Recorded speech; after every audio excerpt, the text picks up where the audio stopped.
नमस्कार, आप देख रहे हैं अपना बिहार। मैं हूं आपके साथ विभा उपाध्याय। बिहार में शिक्षकों को अब एक नई जिम्मेदारी दे दी गई है और इसी नई जिम्मेदारी पर सवाल उठने भी शुरू हो गए हैं। सरकार ने शराबबंदी को सफल बनाने के लिए शिक्षकों को लेकर जो नया आदेश जारी किया है उस पर अब गंभीर सवाल उठ रहे हैं।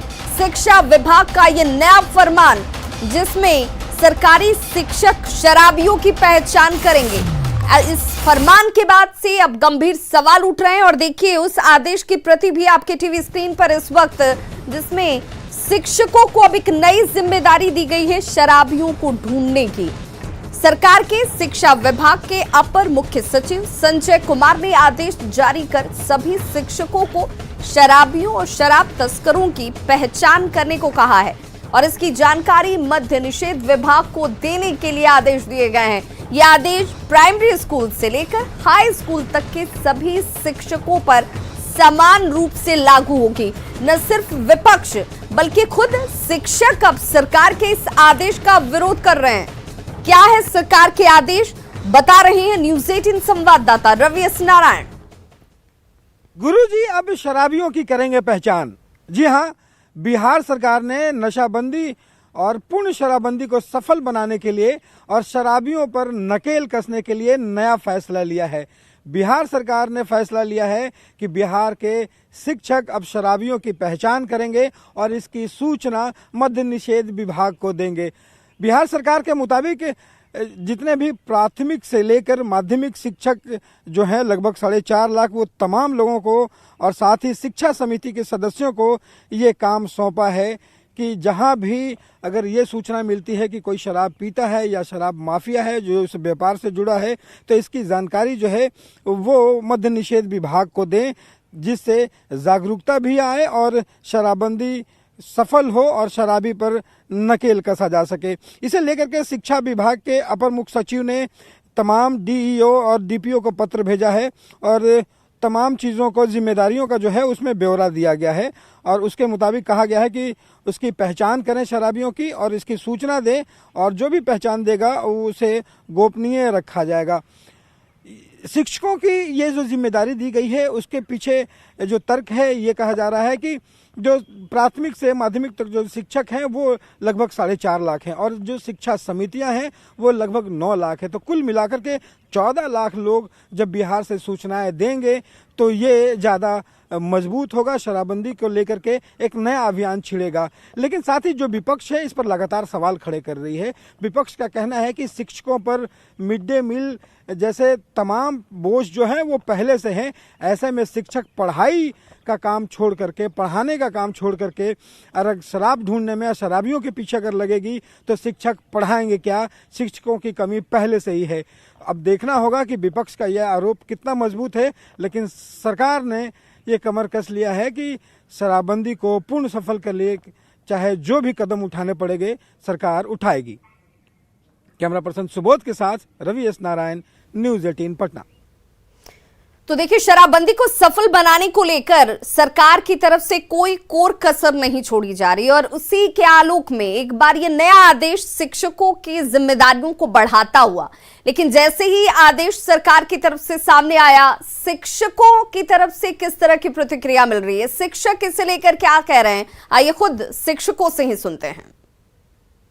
इससे पहले हम लोगों से शौच, खुले में शौच के लिए कराया गया, सारे गैर शैक्षणिक कार्य हम लोगों से कराए जा रहे हैं।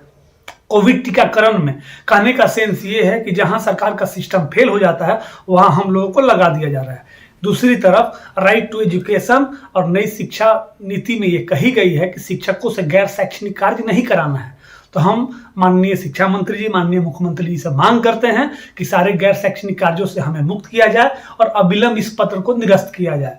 साथ ही साथ हमारी जो चिर प्रतीक्षित बहुत सारी मांगे हैं, छोटी छोटी मांगे हैं, उसको भी पूरा करने का काम किया जाए। जब शिक्षा मंत्री विजय चौधरी जी बने थे और अपर मुख्य सचिव संजय कुमार जी बने थे तो हम लोगों को लगा था कि इन दोनों का कॉम्बो मिलके कुछ बेहतरी करेगा, लेकिन ये लोग मिलके और हम लोगों को शिक्षकों को रसातल मिल जाने का काम कर रहे हैं। तो हमारा मांग है कि अविलंब ये पत्र रद्द होना चाहिए।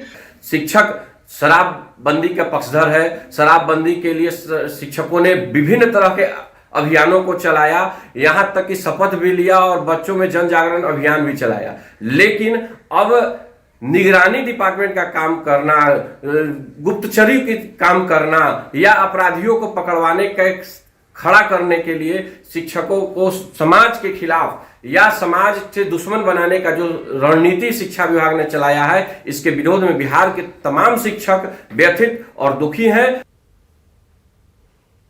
और ऐसे में आपको ये बताना भी जरूरी है, आप ये जानते भी होंगे कि बिहार में शिक्षक क्या क्या काम करते हैं। और अगर आपकी जानकारी में नहीं है तो हम आपको एक बार फिर से बता दें कि बिहार में शिक्षकों के जिम्मे क्या क्या काम अब तक होता रहा है। देखिए, सबसे पहले ग्राफिक्स के जरिए आप देखिए, पहला चुनाव कराना, ये बड़ी जिम्मेदारी, एक बड़ी भूमिका शिक्षकों की अब तक रहती है। मतगणना कराना, जिसमें अहम भूमिका निभाते हैं शिक्षक हमारे। और बिहार में शिक्षकों के ये 20 काम हम आपको दिखा रहे हैं। बीएलओ का काम करना, ये भी भूमिका शिक्षकों की तरफ से अदा की जाती है। जनगणना का काम करना, शिक्षक जनगणना का काम भी करते हैं। बकरी की गिनती करना, अब क्षेत्र में कितनी बकरियां हैं इसकी गिनती भी शिक्षकों के जिम्मे ही है। मजदूरों की गिनती करना, चावल वितरण, लोगों के बीच अनाज का वितरण जो है, चावल का वितरण जो है वो शिक्षकों के जिम्मे है। मध्याह्न भोजन बनवाना, बच्चों को मध्याह्न भोजन सही समय पर पौष्टिक मिल पाए, इसकी जिम्मेदारी भी शिक्षकों की है। मध्याह्न भोजन के लिए अंडी खरीदने की जिम्मेदारी भी शिक्षकों की ही है। 10वां काम देखिए, फाइलेरिया और आयरन की दवा बांटना, नैपकिन बांटना, ये सब काम जो है ये बिहार के शिक्षकों के जिम्मे है। स्वच्छता अभियान चलाना, ये वो भूमिकाएं हैं जो अब तक शिक्षक इनका निर्वहन करते आ रहे हैं। जनगणना अभियान, ये शिक्षक के द्वारा किया जाता है। क्वारंटीन सेंटर में ड्यूटी शिक्षक निभाते हैं। मास्क चेकिंग अभियान, बच्चों ने मास्क पहनी है नहीं पहनी है, कहीं कोविड गाइडलाइंस का उल्लंघन तो नहीं हो रहा है। एमडीएम के चावल की बोरी, जो बोरियों में जिनमें चावल आती है, उन बोरियों को बेचने का काम भी शिक्षकों के जिम्मे है। खुले में शौच कोई ना करे, ये निगरानी करने का काम शिक्षक करते हैं। प्रभात फेरी लगवाना शिक्षकों की जिम्मेदारी है।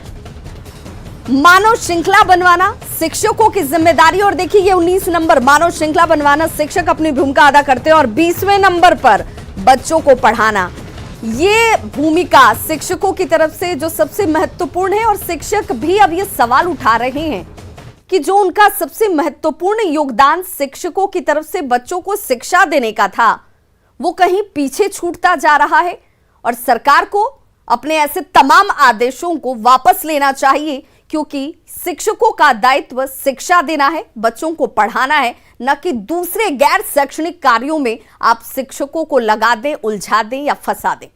आदेश के खिलाफ प्रदर्शन किया जाएगा शिक्षकों की तरफ से, ये बड़ी जानकारी इस वक्त सामने आ रही है।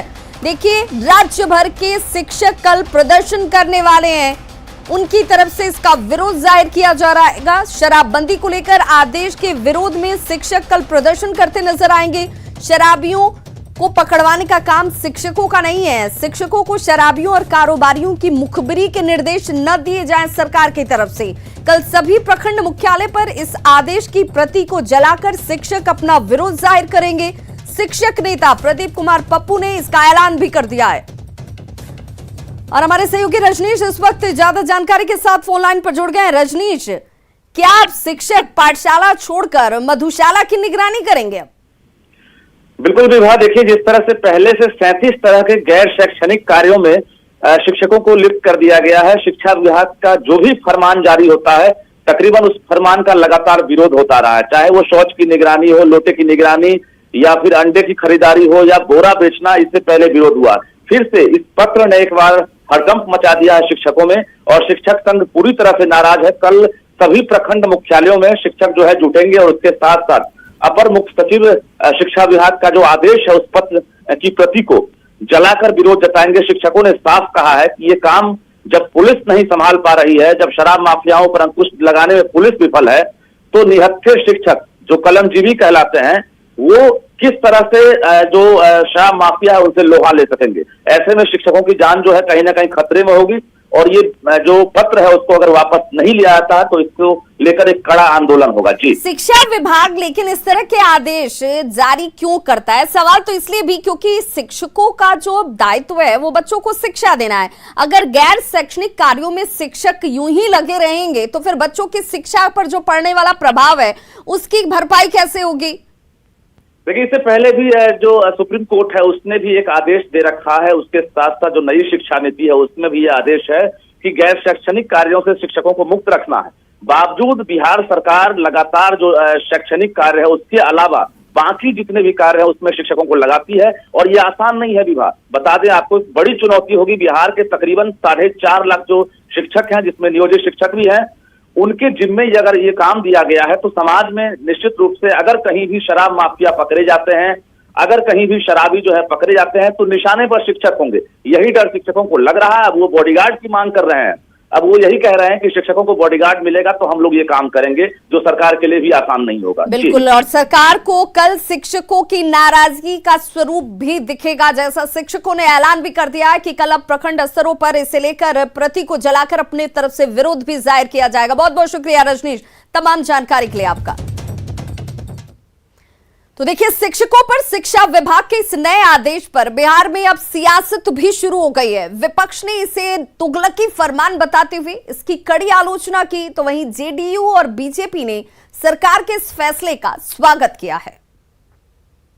क्या एक सनक भरे कानून को लागू करने के लिए अब इस स्तर पर सरकार उतर जाएगी? आप अंदाजा लगाइए। टीचर स्कूल में बच्चों को नहीं पढ़ाएगा, बल्कि वो अगल बगल ये पता करता फिरेगा कि कौन शराब पीता है। कुछ दिन पहले इसी तरह का एक ऑर्डर, एक्जीक्यूटिव ऑर्डर आया था कि भाई शिक्षक ये देखेंगे कि कौन बाहर शौच को जाता है। क्या कर रहे हैं आप लोग भाई? पढ़ाएगा कौन? मतलब पाठशाला छोड़ के अब मधुशाला घूमते फिरे मास्टर जी। नीतीश सरकार ने एक तुगलकी और बेतुका फरमान जारी किया है, जिसमें राज्य के शिक्षक अब विद्यालयों में पढ़ाई का कार्य छोड़ करके खोज करेंगे, शराबियों शराब माफियाओं की तलाश करके इसकी सूचना सरकार को देंगे। ये तुगलकी और बेतुका फरमान अविलंब वापस ले सरकार। ये शराबबंदी कानून के नाम पर ये सरकार नाटक नौटंकी कर रही है।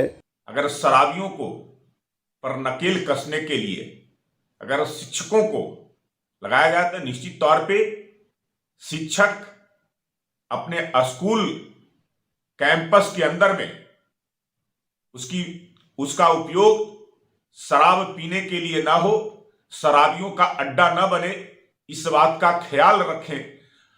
इसके लिए अगर शिक्षा विभाग ने अगर उन शिक्षकों को निर्देश दिया है तो ये अच्छी पहल है।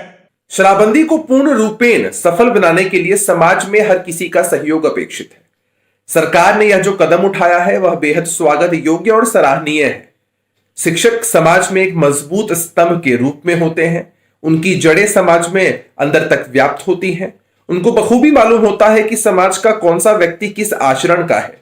तो जब वे लोग शराबबंदी को सफल बनाने को उतरेंगे तो निश्चित रूप से यह और ज्यादा प्रभावी होगा।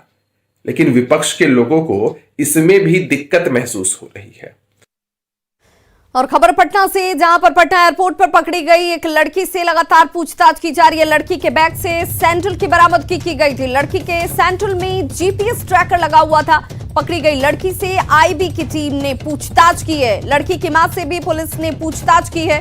एनआईसी के सॉफ्टवेयर डेवलपर को ज्यादा जानकारी के लिए बुलाया गया है। पटना सिटी के दरगाह रोड की रहने वाली लड़की बताया जा रहा है कि पटना से बेंगलुरु ये लड़की जा रही थी, जिस दौरान पटना के जयप्रकाश नारायण इंटरनेशनल एयरपोर्ट पर अजीबोगरीब स्थिति उस वक्त पैदा हो गई जब सीआईएसएफ के जवान और अधिकारियों ने लड़की के हैंडबैग के अंदर रखे सैंडल से जीपीएस ट्रैकर को बरामद किया।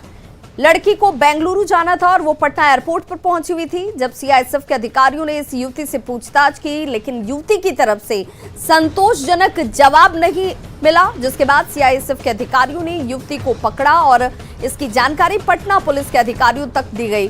पटना पुलिस के अधिकारी मौके पर पहुंचते हैं और युवती को पकड़कर एयरपोर्ट थाने ले गए। इस बात की जानकारी मिलते ही आईबी समेत दूसरी एजेंसी भी एयरपोर्ट पहुंचती है और एयरपोर्ट थाने पर जाकर युवती से पूछताछ की गई।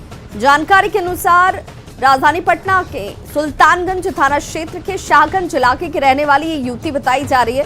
युवती के पिता का बेंगलुरु में सोफे का बिजनेस है और अपने पिता से मिलने के लिए ही ये युवती इंडिगो की फ्लाइट से बेंगलुरु जाने के लिए पटना एयरपोर्ट पर पहुंची हुई थी। सूत्रों से मिल रही जानकारी के अनुसार युवती का बॉयफ्रेंड आपराधिक प्रवृत्ति का रहा है और उसके खिलाफ पुलिस में पहले से कई मामले दर्ज हैं।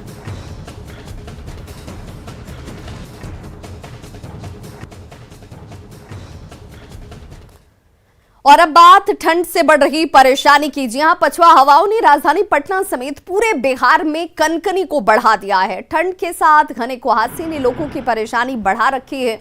कोहरे की वजह से विजिबिलिटी 100 मीटर से भी कम है और यही वजह है कि दिन में भी गाड़ियों को अब अपनी हेडलाइट जलाकर चलने की मजबूरी है। मौसम विभाग के मुताबिक बिहार के 26 जिलों में शीतलहर की स्थिति बनी रहेगी। तापमान में 2 से लेकर 4 डिग्री तक की गिरावट भी आ सकती है। पटना से ज्यादा जानकारी दे रहे हैं हमारे संवाददाता रवि एस नारायण। सर्द पछुआ हवाओं के कारण पटना समेत पूरा बिहार ठंड की चपेट में है और ठंड के साथ कोहरे ने दोहरी मार दे रही है। लेकिन यहाँ पे जरा देखिए कि पटना की जो स्थिति है वो किस कदर यहाँ पे कोहरा है। इतना घना कोहरा है कि यहाँ पे विजिबिलिटी जो है वो बामुश्किल 100 मीटर भी नहीं है और यहाँ पे जो गाड़ियाँ हैं वो दिन में भी लाइट जलाकर चलनी पड़ रही है और ये कुहासा जो है वो खतरनाक गाड़ियों के चलाने के लिए है। आपको जरा तस्वीर दिखाऊं कि ठीक मेरे दाहिने में यहाँ पे पटना हाईकोर्ट है। अभी हम लोग बेली रोड पर खड़े हैं और पटना हाईकोर्ट ठीक अपने बगल में है, लेकिन यहाँ पे हाईकोर्ट दिखाई नहीं पड़ रहा है क्योंकि कोहरा जो है इतना ज़्यादा घना है। जो लोग जाने वाले इस बार आज ठंड कुछ ज्यादा है। हाँ है निश्चित है। कुहासा कितना ज्यादा खतरनाक है? हाँ खतरनाक तो है, दुर्घटना का संभावना ज्यादा रहता है। हाँ तो ठंड बड़ी है। हाँ निश्चित रूप से। देखिए ठंड बड़ी है और जो कुहासा है वो घना है और ये जो स्थितियां हैं वो लोगों की मुश्किलें जो हैं वो बढ़ा रहा है। सबसे बड़ी बात है कि मौसम विभाग ने कहा है कि अगले रविवार को थोड़ा सा मौसम साफ हो सकता है, लेकिन अगले 3 दिनों तक जो है वो और ठंड पड़ेगी। जो तापमान है 2 से 3 डिग्री तापमान और गिर सकता है।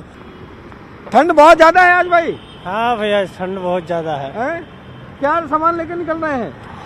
हम लोग तो फेरी करते हैं, गरीब आदमी है, यही कमाते खाते हैं। हाँ सुबह सुबह निकल जाता है। भोर है वो बहुत है, बहुत है। कुहासे से डर लग रहा है गाड़ियों चलाने में? हाँ तो डर तो लग रहा है। ठीक है। तो यहाँ पे फेरी वाले हैं जो सुबह सुबह निकले हैं अपने कामों पे, लेकिन जो कुहासा किस कदर है वो मुश्किल है। पूरा टोपी लगा के निकलना पड़ रहा है। टोपी लगाने की कुहासा बहुत पड़ रहा है ना, ठंडा बहुत है। तो ठंड में ऐसे ही बच के रहने की जरूरत है। बच के रहना तो क्या करेंगे, पेट के लिए तो चलना ही पड़ता है। निश्चित रूप से अपना काम जो है वो करते रहना है।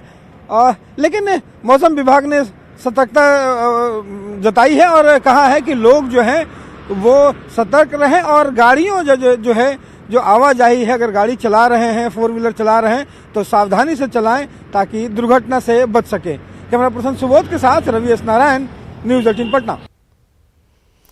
गोपालगंज भी शीतलहर की चपेट में है और सर्द हवाओं ने कनकनी को बढ़ा दिया है। इलाके में ठंड और पछुआ हवा की वजह से लोग चौक चौराहों पर अलाव का सहारा ले रहे हैं। विजिबिलिटी कम होने की वजह से वाहन चलाने में भी लोगों को परेशानी हो रही है। आज न्यूनतम तापमान 8 डिग्री सेल्सियस रिकॉर्ड किया गया। वहीं दैनिक मजदूरी करने वाले लोग ठंड की वजह से बाहर नहीं निकल पा रहे। इतनी बहुत ठंडा पड़ रहा है, वैसे हमने के आग ताप के अपन दिन काटता नहीं सो, काम धंधा लगते नहीं खे, कहूँ जा पाना कि सो ठंडी में अपन बाल बच्चा लेकर आगे तापता नहीं सो। तो वहीं बाढ़ में कड़ाके की ठंड और शीतलहर का कहर जारी है। कोहरे की वजह से हाईवे पर गाड़ियों के हेडलाइट के सहारे ये गाड़ियां देखिए कैसे रेंगती हुई नजर आ रही हैं। तापमान लगभग 2 डिग्री तक पहुंच चुका है और कनकनी की वजह से लोगों की परेशानी बढ़ गई है।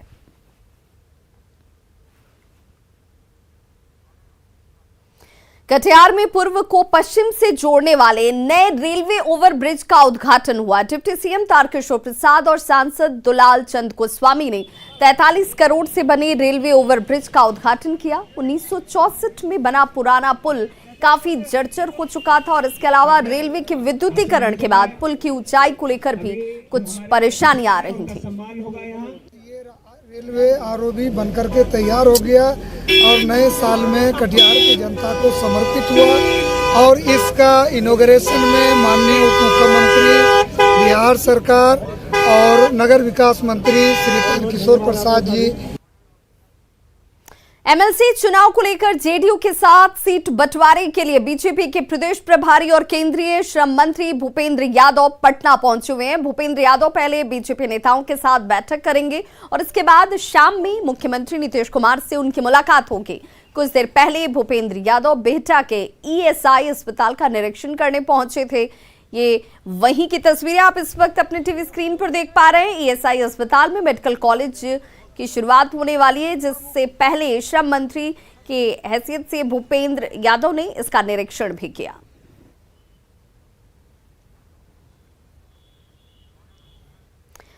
तो खबरों का सिलसिला लगातार जारी है, आप देखते रहिए न्यूज़ 18 बिहार झारखंड।